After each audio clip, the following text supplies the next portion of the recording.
guys, thanks for coming back. This is US Agent 27 from the MUCollectorClub.com forums. Back today with a different type of video. I've had a couple people ask me, what do I do for stands, like specifically flight stands for my Marvel Legend action figures. I take no credit for the original idea. The original idea I think came from JRaNightmare, who's part of the ACBA community, and also the Stashbin, who's another YouTube person who I watched his videos and kind of took some pointers, and I kind of modified it with the materials I had. But anyway, as you can kind of see, I've got two figures. They're up on flight stands. I'm going to back the camera up so you guys can kind of see. They really can make for some really cool dynamic poses. I've got Wonder Man in kind of like a flying pose, and I've got Cap in kind of like a jumping pose. And these can make for some really, really great pictures. So what I'm going to do today is I'm going to show you how I make my own flight stands, and what tools I use, what materials I use. Maybe you guys can either adapt it or kind of copy it. That's fine. If you guys have any questions on any of this, definitely hit me up in the comments, or come find me on MUCollectorClub.com. I'd be more than happy to share with you what I've learned anyway. So I have two different kinds of flight stands. The first kind that, well, before we get into that, let's talk a little bit about flight stands in general. Before, when Toy Biz Marvel Legends came out, we used to get these clear plastic flight stands. They kind of pegged into the back, and these are good. They're okay. I use them for some things, but I like my flight stands and the junior flight stands and Stashbin flight stands much better. And it's really because I can hide them easier in photos. If you get the right angle, you're not going to see the flight stand. So I've got a couple different ways that I've made them.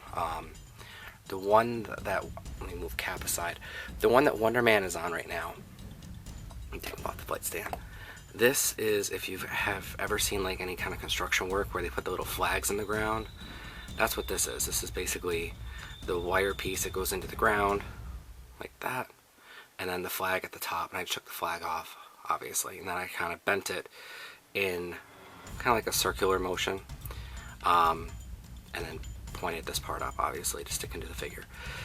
Whenever you're bending these, you want to make sure you get a pretty wide circumference. It's going to help with the stability of the stability of your flight stand. Now, there is a way to cheat with that if you want to do a smaller one, is to basically do a flight stand and then put something on top of this, maybe like debris or tires or anything that you can to hide it and weight it down. It will, and then you can get away with doing a smaller one. So that's one way to do it. Other people have done it with coat hangers. It's basically the same process. I'm going to show you how I kind of go through this, how I bend it. Basically, I start here and I kind of bend around in a circle. So that's one way. The other way to do it, and this is the one that Captain America is up on, is with, oh, see, and he fell down. It's this kind of flight stand. As you can see, it's a lot thicker metal, a lot sturdier. It stands fine on its own. You can get Cap in some really great poses. He'll stand just fine. Alright, this is what I'm going to show you guys how to make today. So we're going to make a couple of these, probably like one, just for the video length, otherwise it's going to be a very, very long video. I'm going to try to do my best to get this all on camera at the time. So what you're going to need to get started with this, a couple of things. You're going to need, I use two pairs of pliers. Here's a basic pair. This is just basically I'm using for the grip. I use another pair like this that has a cutter inside. I'll show you why I use that. These come in very handy, and these are kind of heavy duty, so I definitely am going to use these. You're going to need a file to file down the edges when you're done. And the last and most important piece that you're going to need is actually what we're going to make the flight stand out of. Now, there are a couple different materials you can use. Let me back up the camera a little bit. What I use are these. They are sign stakes. So if you go to like Lowe's or Home Depot and you look where they have like their garage sale signs, look for these, and that's what I use. And I'm going to show you how we're going to kind of do this. And out of this one, as you see, it's quite long, I can get 3 good sized flight stands. I can usually get one small one and then 2 like larger ones. Okay, so what we're going to do is we're going to kind of, I'm going to show you how I do this. I like these two because they are already in a circular pattern, So it kind of works out very well and very easy for me. So what I'm going to do is I'm basically going to take my pliers, I'm going to make a cut and try to cut and bend right about there. So that when I'm done, this will be one, and then I'll have a nice big ginormous one. And then what I'll do is I'll cut this one again to whatever length I want, and then I'll use this. So all I do is I take the pliers, and the way that these work is I just want to make an indentation, because then I'm going to bend the metal. Now, you could use like a hacksaw or something like that. And I'm just going around kind of crimping, just so I get like a little bit of a cut in the metal. And I don't know if you guys can kind of see that. Basically, there's a little bit of a notch there. Because then what I'm going to do is I'm basically going to bend this until it breaks. I could use a hacksaw to do this. You could use like a, what do you call it? So I'm trying to do this all at the same time. A Dremel with a blade, that would work too. Let's see if I can get this bent. It's almost there. And then what I do is I just bend it like that. I do some more cuts. This is time consuming. Usually takes me about, 10 or 15 minutes to get everything cut and bent the way I want it.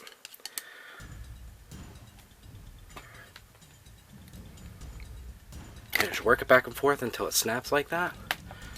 And now I have one start of a flight stand. So that's one. I'm going to set that one aside because the smaller ones are easy to work with, and I'm going to work with a slightly larger one to kind of show you in the beginning how I do it. Okay, so I'm going to set that one aside. I'm going to do one more cut. And we're going to go ahead and make this kind of a larger flight stand. This will be like for, I don't know, Magneto maybe.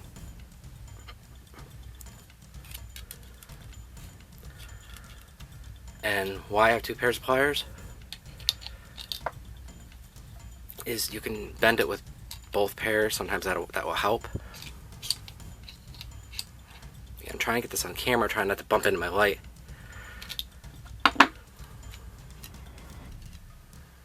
There we go. Snapped right off. So now I'm left with a little piece like this. Again, I could easily bend this to make a very, very small flight stand. I can use to just prop up a figure, maybe like Doctor Strange. So now I'm left with this. And there's a couple ways that you can do it. Now, before I show you how I bend it, let me show you one that I've already got finished. And that's this one here. So what I did is I kind of bent that in a circle, and I bent the frame up, and then it just kind of sits. I'm going to do more or less the same thing here. So I'm going to take my wire. I'm just going to straighten this out a little bit so it kind of starts to make a circle like that. I'll worry about flattening it out after I'm done. I'm going to do the same thing here. Straighten it out just a little bit. And then I'm going to pick a spot maybe like right about there. And what I'm going to do is what I do is I put my hand there and I kind of bend up. So it makes kind of like a, like that. Now if you notice let me turn my camera down. It's very wobbly. It doesn't want to stay. So I need to do some adjustments on it, which is fine. And you are going to have to do some adjustments on these. You're going to have to kind of play around to get it how exactly you want it. So like, and the rule with this, I mean, there's no really rules, so to speak. But the way I do it is I try to get the circle part as wide as the character's shoulders I want to support, because that's gonna give me good balance. Now I have it straight on there, but if you can see, it's kind of going to an angle, so I need to kind of bend that back a little bit until I get it right about where I want it, right about there. That looks pretty good. And now what I can do is I can kind of test it.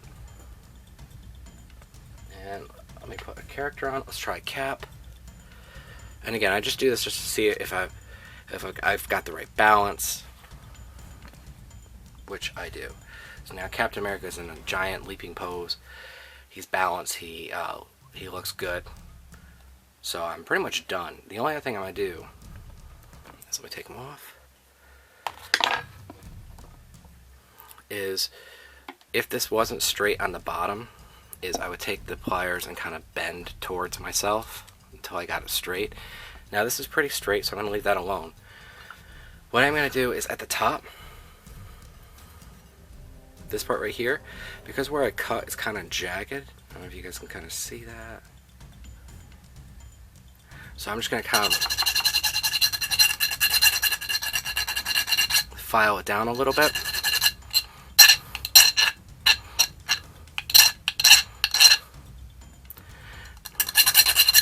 I'm not going to go through all the filing process, but I file it down until I get it so it's nice and smooth at the top. There's no jagged edges.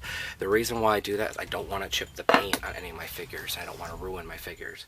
And that's basically all I do with flight stands. So like I said, the materials I use are these sign stakes. These work pretty well. These are 99 cents. So for 99 cents you get 3 flight stands. And just to kind of show you real quick what the small one looks like, you know, you just repeat the process. So what I do is I straighten out this part right here, and then I just bend, I pick a point, I bend this one right about there, and I bend it up. So that when I'm done, I'm left with a smaller flight stand. So I have a larger one and a smaller flight stand, so I can do different types of displays. Maybe Wolverine is jumping up at Magneto or something like that. And that's basically how I do my flight stands. And again, I would do the same thing. I would file down the top. I would make this maybe a little more straight at the bottom, kind of widen it if I needed to. And again, if you use like a coat hanger, like these, not as sturdy, but they will work. I much prefer this metal. It is a little thicker, so if you have a figure that doesn't have any, like this, like I stick it right there between his thigh and his ass, basically. Basically it goes like that, and that's where it holds the figure. If some of the female characters, for example, they don't have that, you have to play around and try to like maybe snake it underneath their hair, underneath their armpit joint, something, just so you can kind of get them on a stand.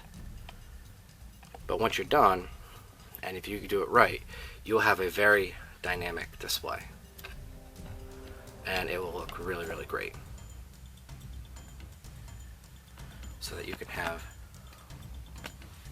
a figure like that,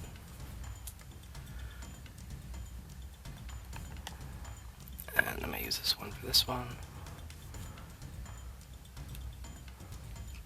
And again, you got to find the sweet spot. Every figure is different. Some figures, you know, you can get right in like the leg joint or in the arm joint. Some figures will have like belts and whatnot, like I have with Wonder Man. If you notice, look, he's spinning, he's wobbly. It's a thinner metal, that's why. That's why I like the thicker metal for mine. Alright guys, I hope you enjoyed the video. If you have any questions, definitely let me know. You know, come check us out on mucollectorclub.com, check us out in the forums, and I'll be more than glad to kind of, you know, help answer anything I can. Alright, take it easy guys, and hope you enjoyed the video.